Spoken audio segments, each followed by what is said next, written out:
Para a palestra da noite, teremos como reflexão o tema As Quatro Dimensões do Conhecimento Espírita. Quem irá contribuir hoje é o nosso amigo Jomar Gontijo. Jomar, que é presidente do GEC, Grupo Ética, Educação e Cidadania. Hoje uma palestra e também o lançamento aqui de um livro, Estudos Psicofônicos, aprimorando os conceitos do conhecimento espírita. Jomar, bem-vindo. Bom trabalho. Obrigado, Eurípides.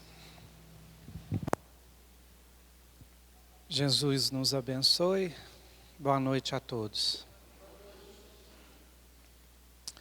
Uma das passagens mais bonitas do Evangelho e mais profundas, ao meu ver, é a passagem que Jesus encontra com Pilatos, já naquele momento sendo julgado por crimes que não haviam cometido. Então, ele é questionado: tu és rei? E Jesus, naquela fala dele, em verdade vos digo, eu sou rei, mas meu reino não é deste mundo. E talvez porque Jesus sempre tivesse esse hábito de falar em verdade, Pilatos o pergunta: o que é a verdade? E nesse momento, Jesus se cala. E a gente não sabe o que Jesus poderia ter falado naquele momento a Pilatos. O que seria verdade para ele, Jesus? No entanto, no Evangelho de João, no capítulo 14, versículo 6, Jesus afirma assim: eu sou o caminho, a verdade e a vida. E a busca da verdade sempre orientou a história da humanidade. O estudo de hoje é exatamente o que é a verdade e mais ainda, mais importante ainda, é como buscar a verdade. Qual é o meio, qual é o método para a gente chegar à verdade? Então é isso que nós vamos tentar conversar hoje, quando eu falo as quatro dimensões do conhecimento espírita. E o livro todo, ele vem falar exatamente sobre o conhecimento espírita. Por uma dessas dimensões, a gente está tentando buscar esta verdade. Então a verdade tem muitas definições, muitos conceitos, né? Do ponto de vista jurídico, do ponto de vista científico, do ponto de vista lógico. Mas, de uma forma mais simples, nós podemos entender a verdade como uma coerência entre o conhecimento, que é aquilo que nós temos, conhecimento, e a realidade em si, o que é. Ou seja, a verdade seria uma coerência entre a imagem que existe dentro do nosso ser e a realidade que existe fora do nosso ser. De uma forma mais espírita, o espírito foi criado simples e ignorante. Simples, a gente sabe, simples, o contrário de complexo. E ignorante, não no sentido pejorativo da palavra, quando você vira para o outro e fala assim, ô ignorante, nada disso. Ignorante do verbo ignorar, que não conhece nada, que não sabe nada, que ignora todas as coisas.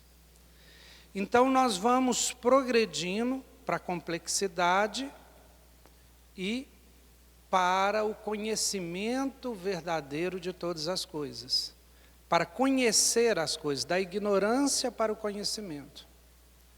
E esse conhecimento ele pode ter coerência com o que é, ou ele pode ser incoerente, ele pode ser uma falsidade. Então a gente vai crescendo em complexidade, e claro, buscando a verdade. Buscando que aquele conhecimento que a gente tenha seja verdade.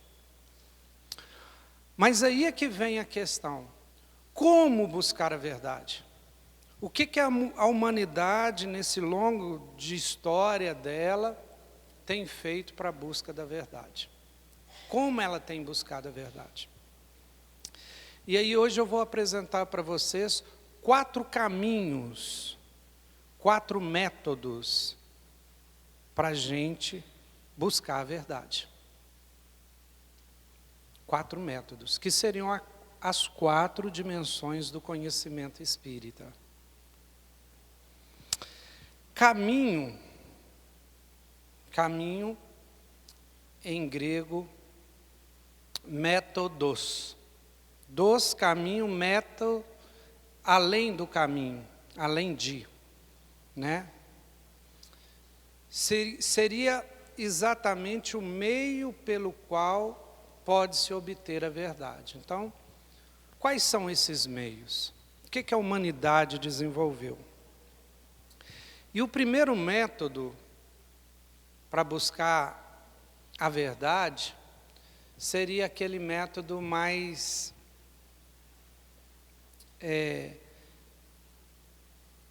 comum da gente pensar. Como é que a gente obtém a verdade? Pela razão.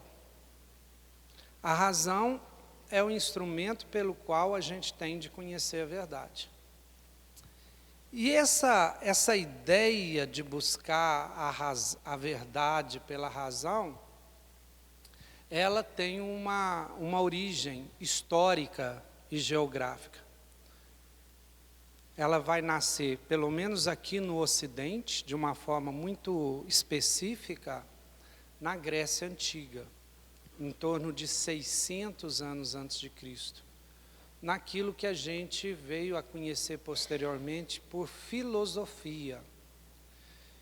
Philos, do grego, amigo de, e sofia, sabedoria.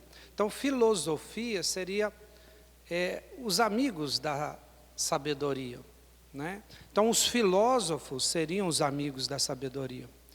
Então, os primeiros pensamentos de tentar entender o mundo, tentar entender o universo, pela razão, pela capacidade do homem de entender as coisas, foi na Grécia nesse período.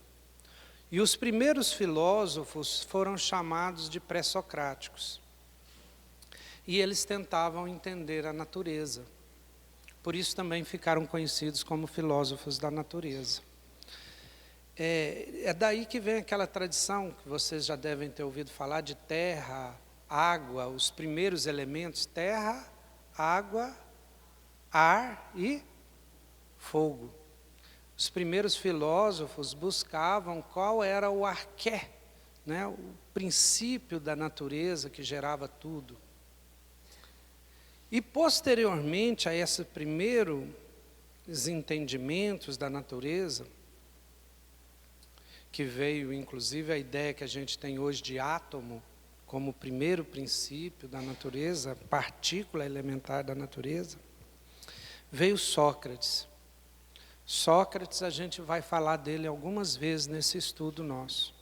Sócrates, ele rompe com esses filósofos que tentam entender a natureza e começa a entender a si mesmo. Então, ele inaugura, digamos assim, as 2 formas de conhecimento. O conhecimento da realidade fora de você mesmo e o conhecimento de você mesmo. O conhecimento daquele que conhece. Olha que bonito. O conhecimento do instrumento de conhecer, que somos nós espíritos. Então, Sócrates inaugura essa era. Tanto é que é Sócrates que cita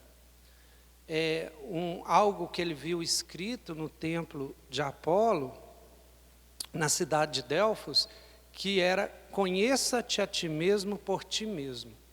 Então Sócrates ele vai fazer esse esforço para conhecer. E Sócrates ele tinha uma coisa muito interessante, que na época chamava dialética, que era o conhecimento através do debate, da conversa.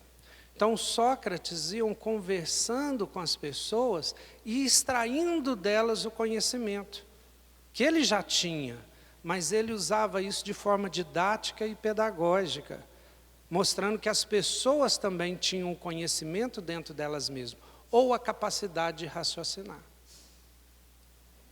E Sócrates teve um discípulo que falou tudo. Sócrates nada escreveu, foram os discípulos deles que escreveram, igual Jesus.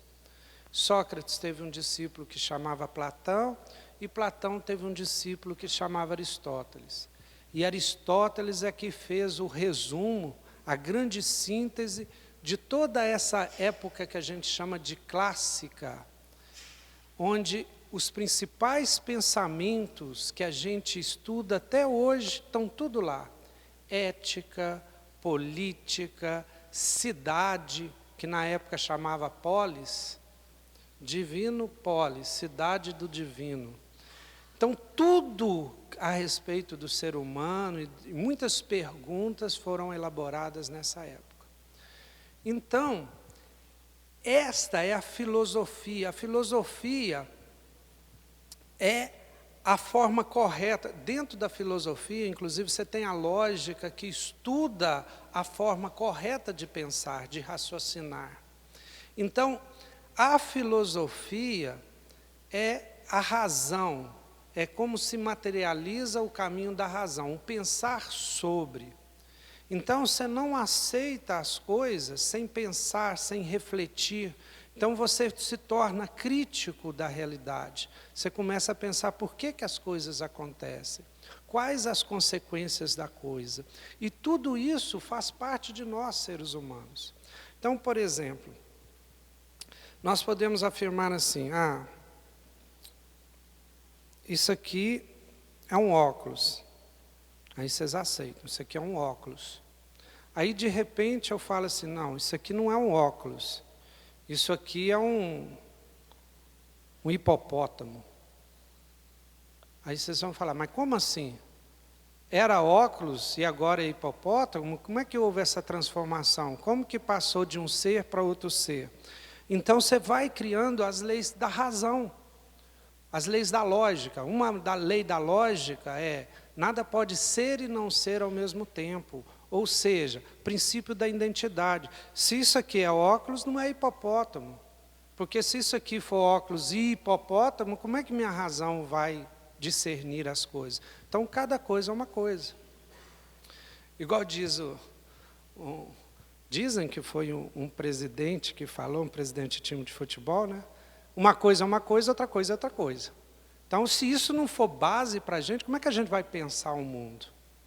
É o princípio da identidade. Então, a razão nos permite entender o mundo. E a gente tem que aprender a utilizar da razão para que a gente não possa ser enganado, para que a gente possa raciocinar sobre as coisas, né? Que falem-se falácias, erros no raciocínio, e a gente não indague, não questione. É o caminho da razão, é a filosofia. Isso está ligado ao espiritismo e ao conhecimento espírita? Vocês não sabem o quanto.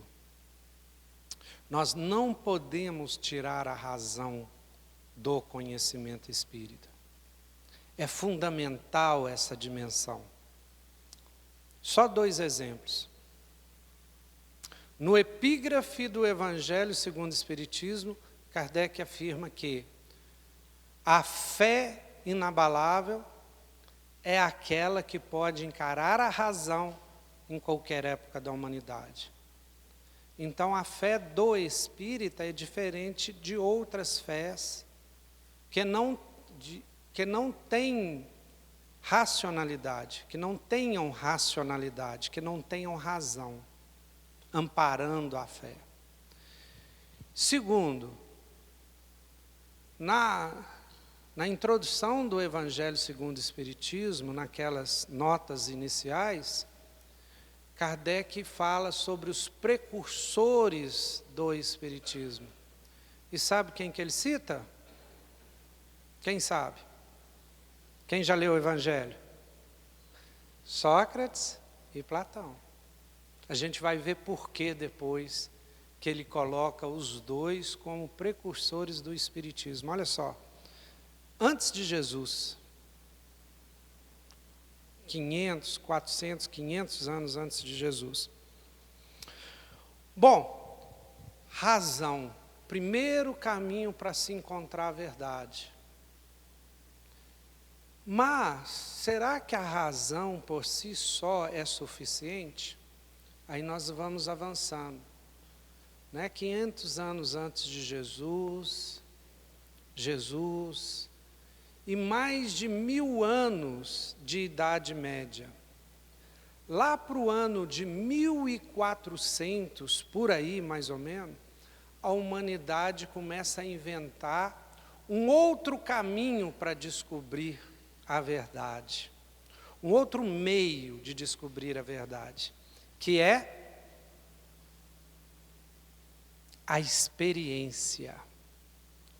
Começa a sair somente do domínio da racionalidade, e principalmente um homem, teve vários, Bacon e outros, mas principalmente um homem chamado Galilei, não é o nosso Galileu não, tá? É o Galilei mesmo, é o Galileu Galilei. Ele começa a fazer experiências, ele começa a testar aquilo que ele pensava na prática.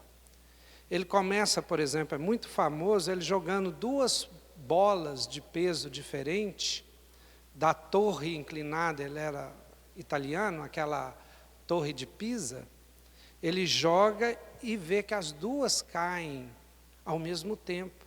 Diferente do que se pensava antes, que se jogasse uma pedra e uma pena, as 2 não cairiam ao mesmo tempo.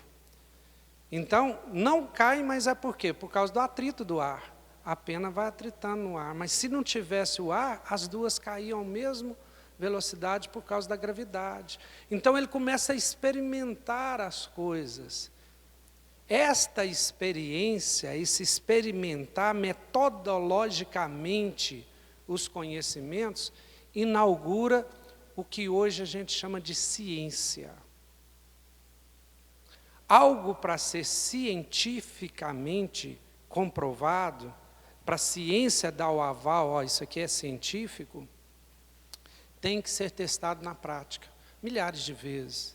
Tem que ter fatos, ou que dizem não, ou que dizem sim àquela teoria. Então, inaugurou-se a partir dessa época a ciência. Então, a partir dali de 1500, depois 1600, 1700, 1800, já havia consolidado o caminho da ciência. Então, esse é o segundo caminho para a gente alcançar a verdade. Agora, havia um caminho bem mais antigo para descobrir a verdade, que falava da verdade. Antes da filosofia, antes da ciência, que era, Nelson, que era a religião, os mitos, a fé. Então, isso acompanhou a humanidade desde o início dela, porque foram as primeiras explicações sobre o funcionamento da natureza e sobre o funcionamento de nós mesmos. Então, por exemplo, via-se um trovão acontecer, tremia o céu, dava aquela luz, aquela coisa toda. Não tinha filosofia, não tinha ciência. Como é que a gente explica um trovão? Deus do trovão, Thor, da mitologia nórdica, né? Via um vulcão, via o sol, explicavam-se tudo através de deuses, né? É o Deus do trovão, é o Deus Zeus, é o Deus, então eram mitos que explicavam a realidade. Histórias que tinham alguma coisa a ver com a realidade. Alguns mitos explicam tanto sentimentos e condições humanas, como o mito de Electra, né, o mito que Freud pega os mitos para explicar condições humanas, mas era uma explicação mitológica. Era uma invenção para explicar. Por exemplo, o céu, o nascimento dos rios, né, o mar, mas que depois a ciência foi conseguindo paulatinamente explicar as coisas. Por exemplo, o trovão, né, o positivo e o negativo, a eletricidade. Então a ciência foi descobrindo e entendendo como funcionavam as coisas. Então a religião era através da fé. A fé era o que fazia com que as pessoas acreditavam naquela verdade religiosa. Então, por exemplo, vamos imaginar uns fenômenos naturais. A Terra é redonda ou ela é plana? O que vocês acham? Redonda ou plana? Tem alguém aqui que ainda acha que a Terra é plana? É a primeira ideia nossa, não é? Que isso aqui não está plano aqui? A gente não vai andando plano? Mas aí a razão começa a te colocar questões. Se ela é plana, como é que chega num ponto que o oceano acaba? Ele cai? O oceano vai cair ali num penhasco? E depois que o oceano cair no penhasco, da onde vai vir a água? Ela vai estar eternamente retornando? E começa a razão perguntar, por que o navio, quando ele vai se afastando no mar, ele vai desaparecendo e a última coisa que a gente vê é o mastro. Né? Até desaparecer o mastro, não está parecendo que ele está fazendo uma curva? Aí você começa até chegar ao ponto, por exemplo, que um navio vai nessa direção e chega do outro lado, aí não tem mais como negar, descobriu-se. Né? E hoje você foi lá no espaço e fotografou a Terra de uma astronave lá e viu que a Terra é redonda, você viu o mar, viu... Como que vai negar? E tem gente que nega. E tem gente que acredita que a Terra é. Tem gente que acredita até hoje, é o criacionismo, que a Terra foi criada da forma que a Bíblia fala, em 7 dias. Foi criando igual está lá descrito, que Deus criou igual está lá. Sendo que a ciência já demonstrou, através de fósseis, que a vida foi criada muito antes daquela idade que está descrita lá. Mas e aí? A Bíblia, então, não é verdade? A Bíblia está ensinando algo que é falsa?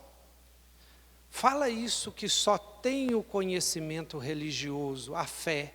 E ele tem na fé, na Bíblia, e a Bíblia é a palavra de Deus. É a mesma coisa de alguém falar contra o muçulmano, lá o Alcorão. Se eu falar perto dos fanáticos religiosos, eu posso até ser o quê? Queimado, né? Destruído. Por quê? Eles estão ainda na questão da fé. Da fé. E a fé, para o espírita, tem que estar aliada à razão. Mas por que da fé? Por que da necessidade da fé? Será que não bastava só a razão e a ciência? Só a filosofia e a ciência? A experimentação, o laboratório e a razão? Quando eu falo de Deus, a razão só dá conta de me falar o que Ele não é. Quando eu penso que Deus é imaterial, é porque a razão fala que material Ele não pode ser. Quando eu falo que Deus é a suprema inteligência, é porque a minha razão fala que Ele não pode ser inferior a qualquer outra inteligência, porque senão a outra seria Deus. Então, o que a gente sabe de Deus é muito pouco. A razão não nos diz. Agora, se a razão não é capaz de alcançar Deus, e a experiência de laboratório consegue alcançar Deus? Claro que não. Como é que a gente vai provar a existência de Deus num laboratório que lida só com matéria? Se Deus é imaterial, se Deus é absoluto, se é perfeito. Então há certos momentos que a gente precisa de fé. Fé raciocinada. Quem já leu Nosso Lar? A maioria já leu, né? E aí? Tem jeito da razão sozinha ou da ciência comprovar a existência de nosso lar? De uma cidade no mundo espiritual? Ou se faz, como fez o Chico, né? André Luiz levou ele lá para ver, e ele lembrou depois que voltou no corpo, para acreditar. Ou a gente vai ter que esperar o nosso desencarne para ir lá ver e ver se é verdade ou não. Aqui você tem que fazer o quê? Acreditar. Ou não. Ter fé ou não ter fé. Né? Alguns acham racional a ideia e acreditam que aquilo tudo lá existe. Outro não. Então, a fé, algumas vezes, pode nos anteceder, nos trazer para perto da gente alguma coisa que ainda está longe, que a razão e a ciência ainda não dá conta de comprovar.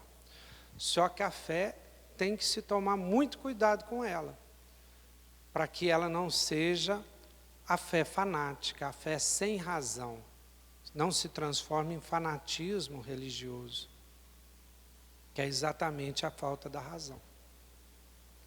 Então, por isso é que se diz que espiritismo é ciência, filosofia e religião. Desde o começo, Kardec estava imbuído desse espírito filosófico, de pensar, de ter um pensamento crítico. Tem um fato interessante, que quando contaram para ele, isso em 1854, 3 anos antes de começar o estudo dele, a publicação do Livro dos Espíritos, quando convidaram ele pela primeira vez, que uma mesa estava girando, ele achou interessante e falou, talvez seja um fenômeno magnético desconhecido, porque ele era magnetista, tá? Magnetismo animal, que estava em voga na época. Mas quando contaram para ele que uma mesa respondia às questões, ele não acreditou. Ele não acreditou, ele não pôs fé. Por quê? A filosofia falava mais alto. Ele até brincou, né? Ele até brincou. Me prove que uma mesa tenha cérebro, que tenha inteligência, né? Que tenha tudo isso, que eu acredito. Antes disso, isso para mim é conversa de boi dormir. Kardec fala isso. Está lá em Obras Póstumas, ele contando isso. Então, Kardec tinha esse espírito crítico. E tinha ciência. Por que tinha ciência? Porque ele quis ver na prática. Ele foi lá e viu e experimentou. E de 1857 até 1869,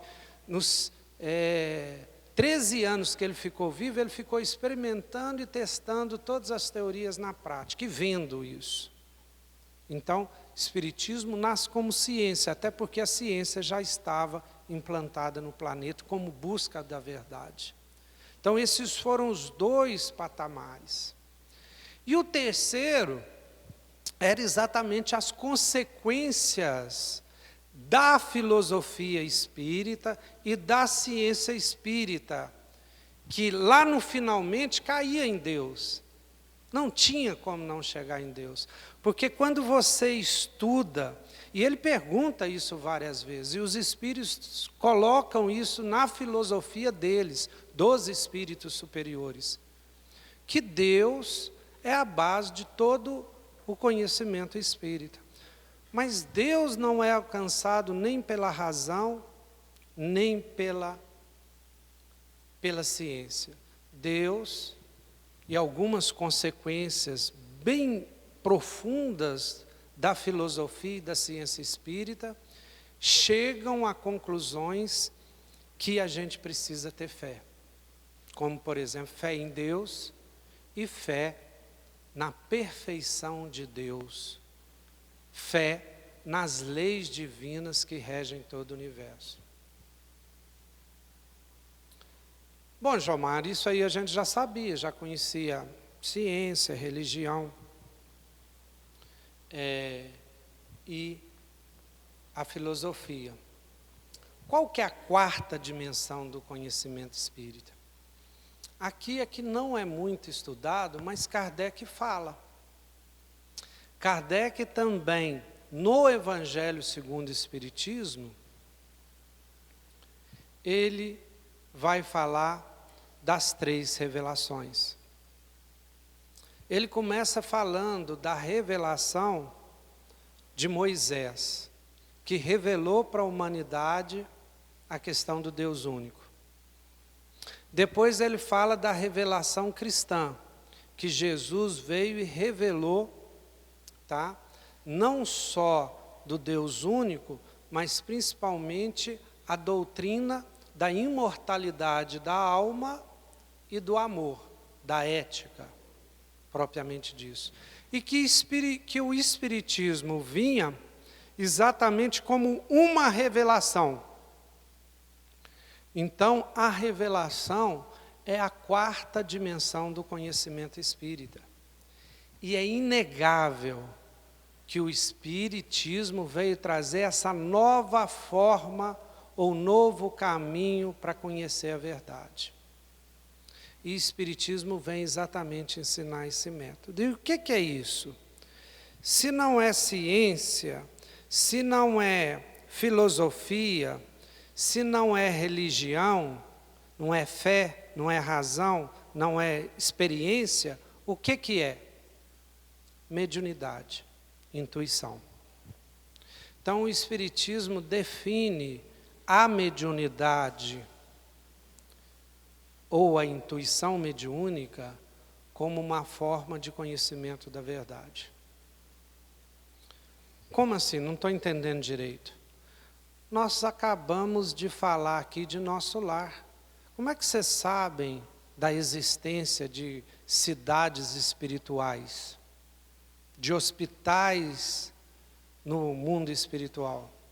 Através de quê? Mediunidade. Teve um médium que trouxe essa revelação para nós. Quem já leu Evolução em Dois Mundos? Bem menos, né?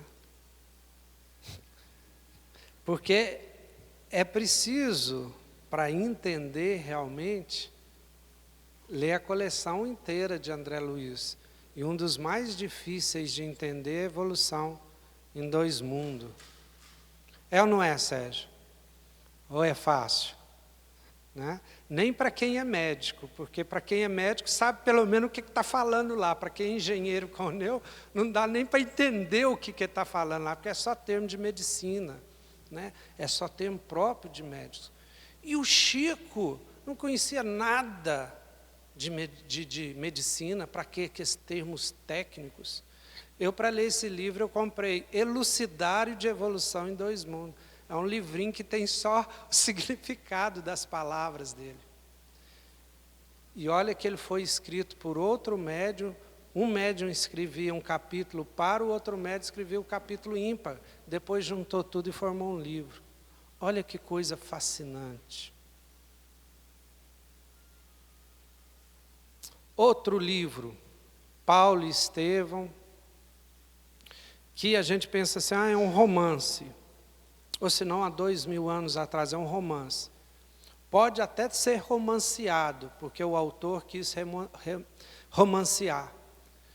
Mas tem coisas fantásticas e coisas que hoje estão descobrindo que o livro falava a verdade. E como que Chico sabia disso? André Luiz descrevendo a glândula pineal. Só hoje a ciência está descobrindo isso. Ele antecipou mais de 60 anos os conhecimentos científicos que hoje está descobrindo da glândula pineal, e ele já falava isso. Então, isso é revelação. Só que tem que se também tomar cuidado com o conhecimento revelado por espíritos e médiuns.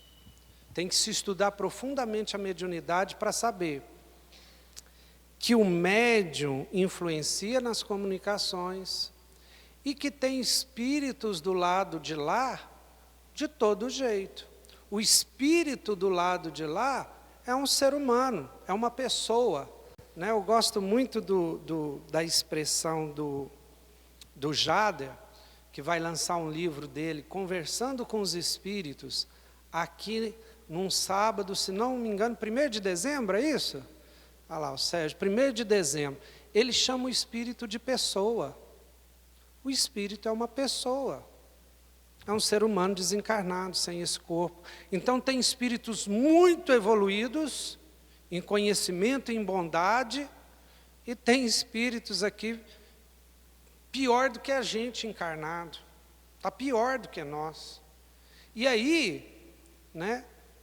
Você tem várias teorias, várias coisas que você pode se enganar.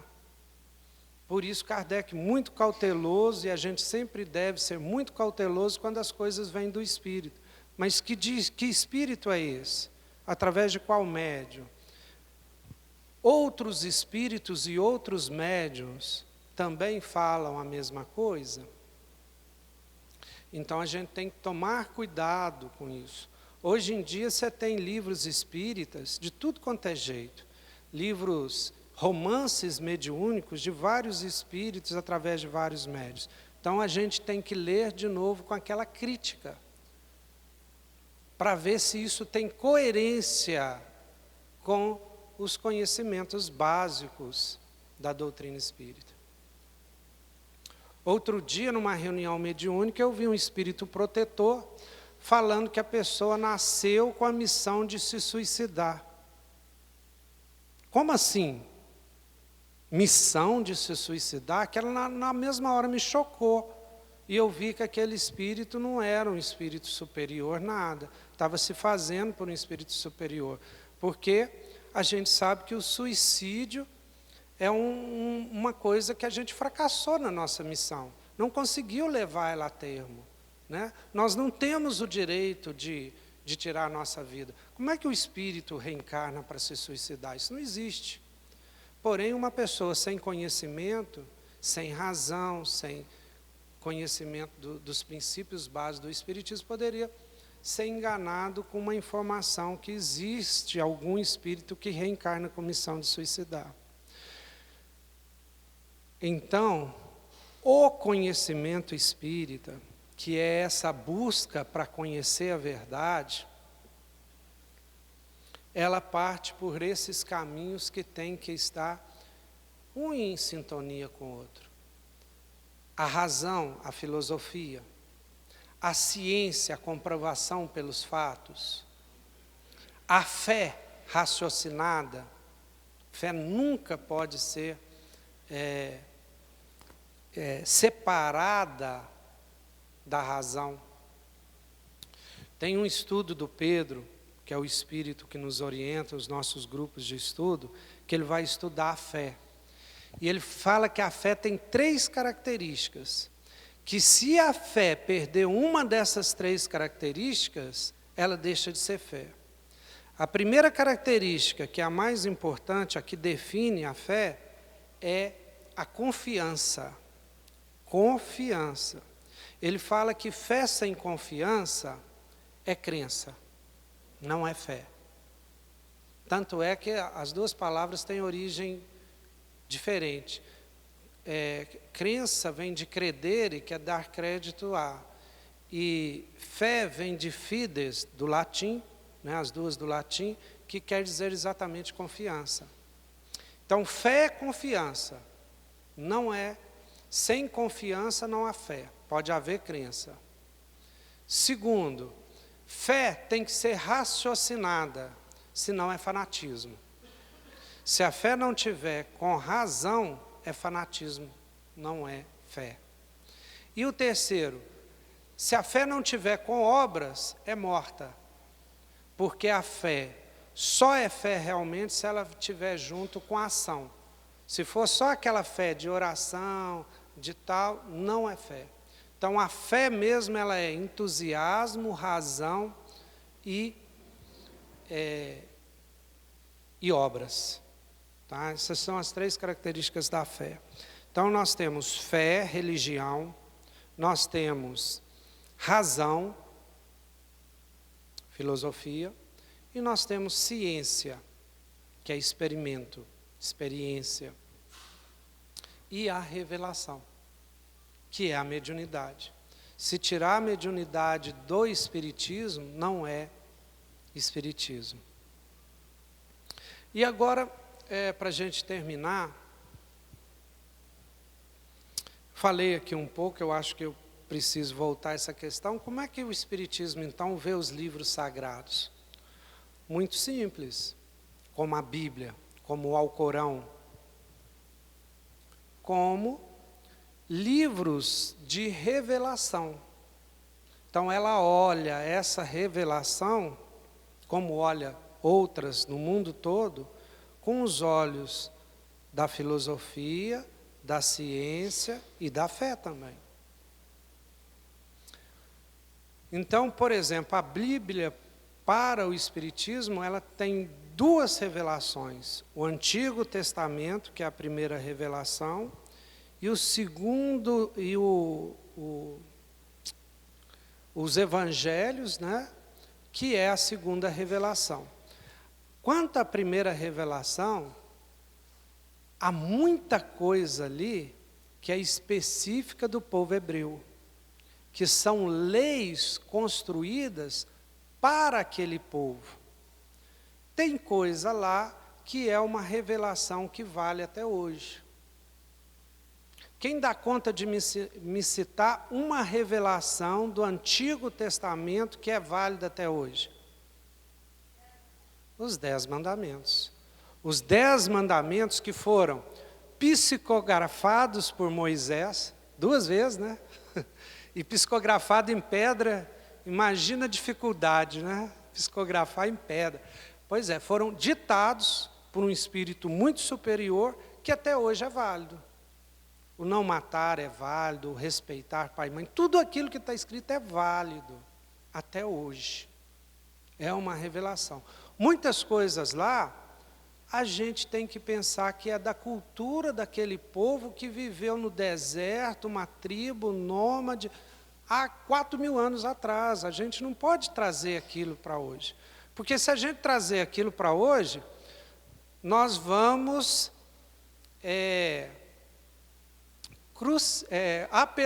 apedrejar mulheres adúlteras. Olha para você ver.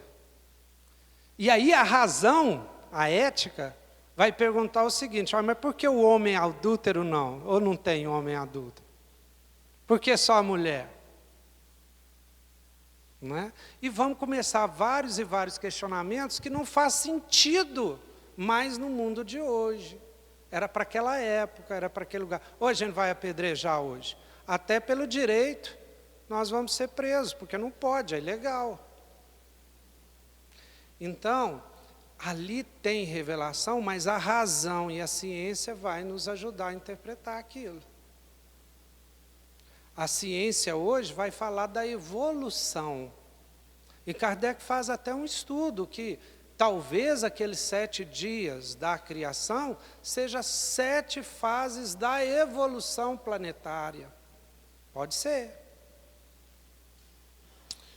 E o Novo Testamento? O Novo Testamento, a segunda revelação,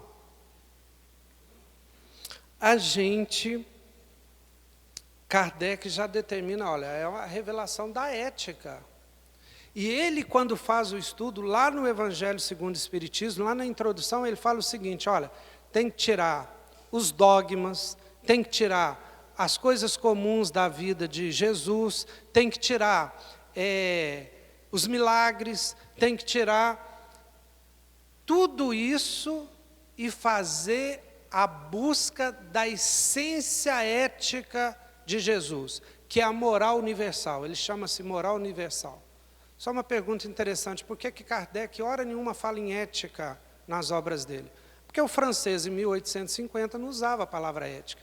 Lá ele falava de filosofia moral. Você tinha moral, e então há uma certa confusão. Mas tem hora que você vê claramente que ele está falando de ética, e tem hora que ele está falando de moral do povo, moral das pessoas. E tem hora que ele está falando de ética, de filosofia moral. Então, quem começou a criar a palavra ética foi os alemães, né, os anglo-saxônicos, começaram a recuperar a origem da palavra grega. E os franceses usavam a palavra latina moral. Então, o que acontece? É essa moral universal ou ética que é importante nos evangelhos e nas epístolas do Novo Testamento. Aí, então, por exemplo, você tem que tomar cuidado, porque se não interpretar corretamente, você chega a conclusões contrárias a que o Jesus vem ensinar.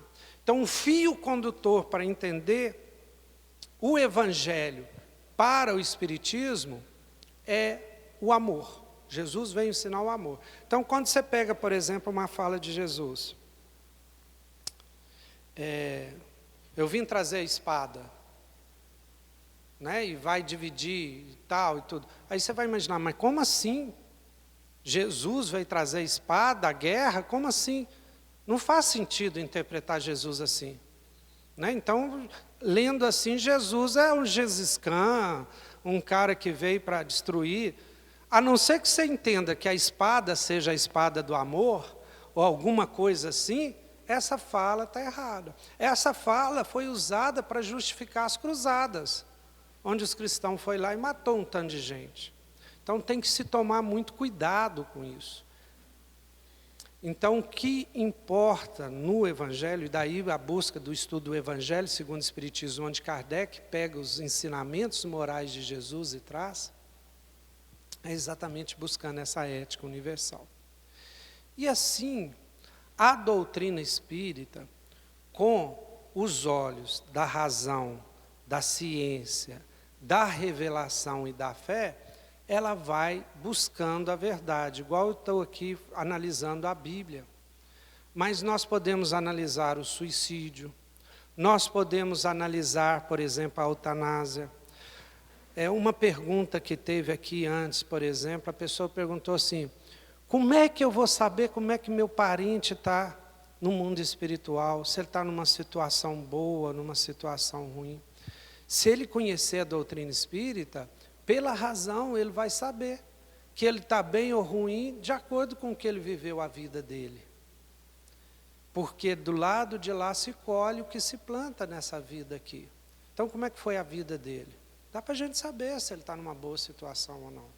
Não precisa de uma comunicação de um espírito para contar isso para a gente.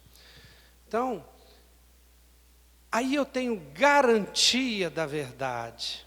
Será que eu vou ter garantia da verdade? Será que aquele conhecimento meu é verdadeiro?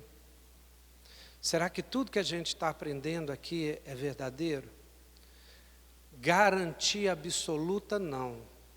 No entanto, uma certeza nós podemos ter, que nós estamos cada vez mais avançando naquele progresso, naquela lei divina aspiral. Cada vez mais a gente conhece mais. E essa humildade intelectual de estar sempre aprendendo, sempre buscando, né? Eu erro aqui e caminho mais um pouco, eu aprendo, eu aceito que eu errei e a partir daí eu vou avançando, é um caminho mais suave. Sócrates, vou terminar com ele. Por que Sócrates? Porque Sócrates era um médium. E ele tinha um daimon dele, daimon, né, que gerou o demônio, mas na verdade daimon é um anjo que pode ser bom e que pode ser ruim. Era um gênio, a tradução de daimon é um gênio, alguém que, quando você fala assim, homem de gênio, homem genial, para o grego era o homem que tinha um gênio, né, ou daimon. E Sócrates tinha esse daimon que ele conversava com ele. E o daimon, através da revelação, contava muita coisa para o Sócrates. E o Sócrates traduzia isso para o Platão. Daí, muitas ideias socráticas e platônicas têm tudo a ver com o que o Espiritismo ensina hoje. Inclusive sobre a vida após a morte também. Que Jesus ensina. Jesus é o suprassumo desses ensinos. Ele vem ensinar isto. Vou terminar com Jesus então. Por que Jesus falou, eu sou o caminho, a verdade e a vida? Quem sabe? Porque ler a frase fora do contexto, né?